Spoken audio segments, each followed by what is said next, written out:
In this video, we will learn the following things. What is a div in HTML? What are block and inline elements in HTML? We'll also see the syntax to write CSS properties, and then we'll learn the CSS box model, which is very important. So let's get started. First thing I will show is the CSS syntax.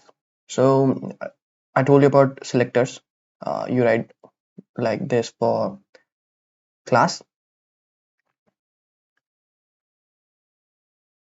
and a hash for id and just the element name if you want to select an element. So we will write selector, then curly braces. Now there will be property colon value and a semicolon. There can be another property and another value. We can write as many as we want. So this was the syntax for CSS. Now let's talk about div. What's a div in HTML? DIV, div. Think of it as a container that contains other elements, or you can also think of it as a wrapper wrapping other elements. Let's see a visual example. Um, let's say there's an H1 here, then there's a big paragraph. So we can wrap them inside to group them together inside a div. This is H1, this is P, and this will be a div to wrap them together. Uh, there can be uh, divs inside a div, and also a div inside a div, and then it can contain other elements. So div is very important. Let's go to VS Code and see how it works. Just write div, press enter, and write text here. This is a div. Hit save, and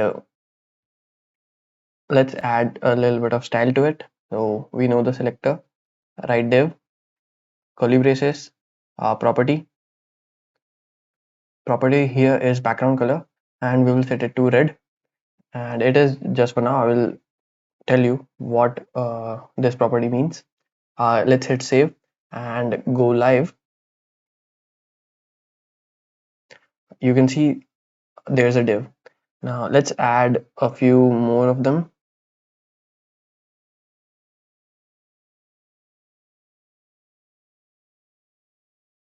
And go back.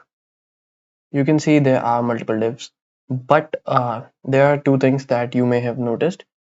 First, it appears to be one big box, but we added 5 of them. So yeah, that's true. There are 5 of them, but there's no gap between them. So we will see that. And another thing is that they're taking full space, and then the next div is starting. Why is that? Well, there's a thing called uh, block elements in HTML, and there's another thing called inline elements. Well, in block elements, let's say this is a window and another window. In block elements, when we add a block element, it will take full width of the window. Even if we specify width to be, let's say, 100 pixels, the next element will always start from a new line. This is how it goes for block elements. But for inline, it will take only the width specified. And you may have noticed divs were like this. But we have a property called display in CSS. Using that, we can change the display to block, inline, inline block. and there are some more, but the most important one is flex, and we will learn it in the next video, so don't worry much about it. It's just good to know. So this was because of block level elements. If I change it to inline, just going here,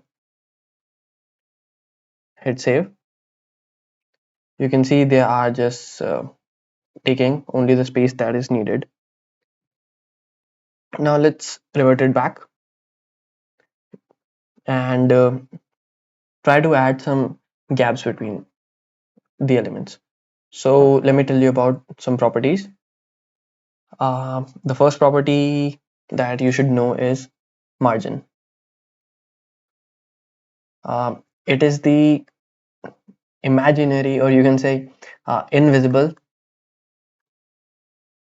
space.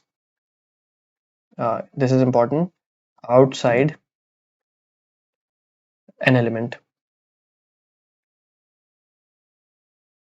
If I have to show it, let's say this is an element, and if we add margin to it, so this will be an invisible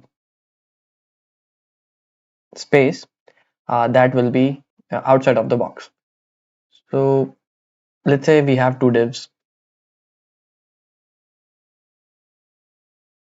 They are close together and there is no margin, so they will appear to be one big box, and we don't want that.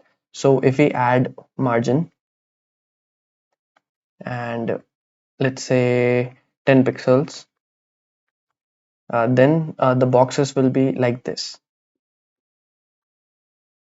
There will be a gap between those boxes, and not only the gap will not only be here, but if there were other elements, then there will be gap here, here, here, here, and here. So let's try it out in CSS and see the difference. That's right, margin 10 pixel, hit save, go back to Chrome. You can see there's a difference. But now you are also noticing another thing. It is the space inside. Well, there is no space. The text is starting right from the start. That looks really bad. So there's another property. Think of it very similar to margin. It's called padding. Just like margin, which was outside of the box, padding is the invisible space inside of the box. Okay, so if we add padding, let's say once again 10 pixels,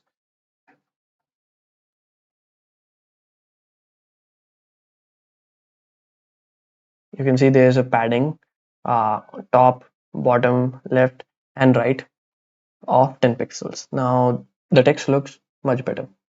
And there's one more property, let's say border.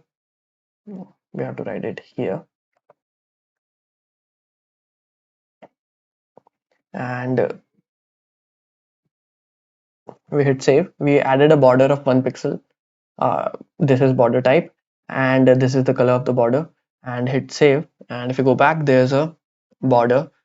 If it's not clear, I will change it to 4 pixels.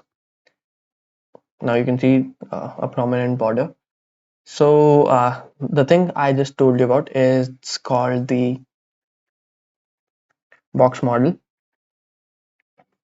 and if we draw it, it will look like this. Let's say this is a box, and if we add margin to it, it will look like this. And if we add padding to it, it will look like this. And if we add border to it, then this line will be, let's select pencil, this line will have some border.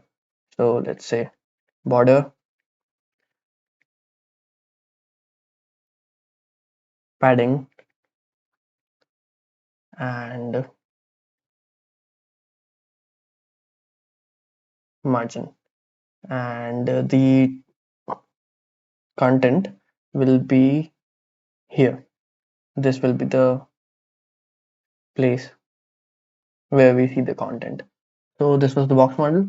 In the next video, we will learn flex, and it is important, but once you learn it, CSS is going to be really easy.